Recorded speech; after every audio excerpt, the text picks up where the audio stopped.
nous ne sommes pas responsables que de nous-mêmes, et à partir de là, il faut aussi mettre de l'énergie finalement sur les mobilisations collectives aux autres échelles. Et notamment,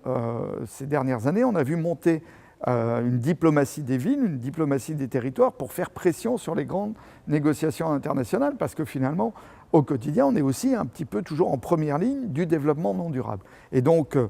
nous avons en 2007 d'abord pris la responsabilité d'animer le groupe de travail d'Eurocities, donc le réseau européen des grandes villes, sur la déclaration européenne des villes sur le climat. C'était avant Copenhague. Et suite à cette première action, Cités et gouvernements locaux unis, donc la grande organisation mondiale des collectivités territoriales, nous a proposé de prendre aussi le porte-parole dans les négociations climatiques. Donc depuis maintenant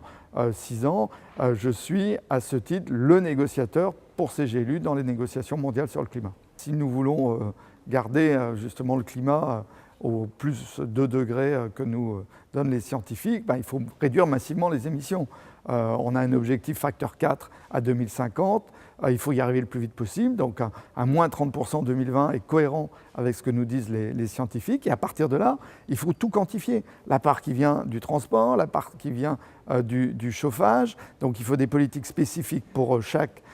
action, et je crois que ce qui fait la force de Nantes, y compris quand je compare encore avec d'autres villes en France ou en Europe, c'est que depuis finalement une dizaine d'années, nous avons été capables de nous doter de véritables services climat-énergie. C'est aujourd'hui une trentaine de personnes, il y avait personne il y a 10 ans, et quand on compare, on voit qu'il y a d'autres villes qui en sont encore à un technicien au fond du couloir, derrière l'escalier, en descendant un palier.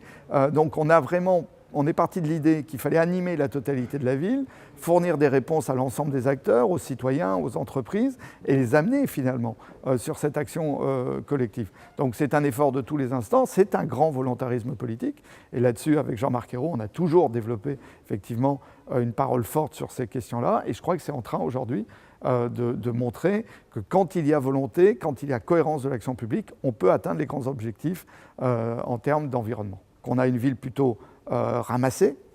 c'est l'ancienne ville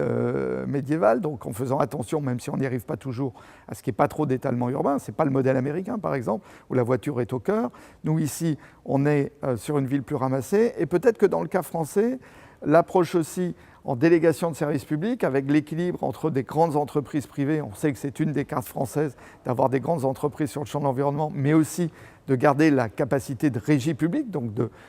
d'une action directe de la collectivité. À Nantes, par exemple, on a un équilibre, que ce soit pour l'eau ou pour les déchets, entre une part qui est en régie et une part qui est en délégation de services publics avec de grandes entreprises. Effectivement, il y a là peut-être une forme française de la ville durable dans ces grands opérateurs environnementaux. Quand on compare avec d'autres endroits dans le monde, on voit qu'on maîtrise mieux finalement le devenir de la ville, ce qui veut dire aussi plus de responsabilité.